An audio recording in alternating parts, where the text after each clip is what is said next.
bọ́ǹbù dẹ́rù bà wọ́n ní ilé ìfowópamọ́ Diamond Bank ní ìlú Jos bí wọ́n ṣe fura wípé wọ́n ti wa ọkọ̀ gúnlẹ̀ tí irinṣẹ́ olóró bọ́ǹbù sì wà nínú rẹ̀. Gbogbo òṣìṣẹ́ ilé ìfowópamọ́ Diamond Bank ti ẹ̀ka Katako ní Jos àti àwọn olùgbé ti ṣí kúrò lẹ́yìn tí ọkọ̀ afurasí tí ohun ìjà olóró wà nínú rẹ̀ wà gúnlẹ̀ ní iwájú ilé ìfowópamọ́ náà.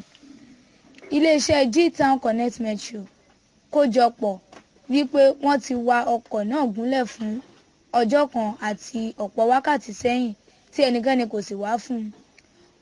Olùgbé àti òṣìṣẹ́ ilé ìfowópamọ́ ti ẹ̀ka Katako tí ẹ̀rù ti ń bà pariwo sí ìta pé àwọn tí ó lè gbógun ti bọ́ǹbù wọn kò sì pẹ́ tí wọ́n fi débẹ̀.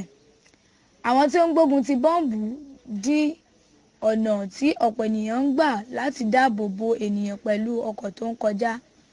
Lẹ́yìn ìgbà tí wọ́n ti ṣe ìwádìí àti àyẹ̀wò fínífíní, àwọn olùgbógun ti bọ́ǹbù gbógun ti ohun olóró yìí tí ó sì túká yángayánga.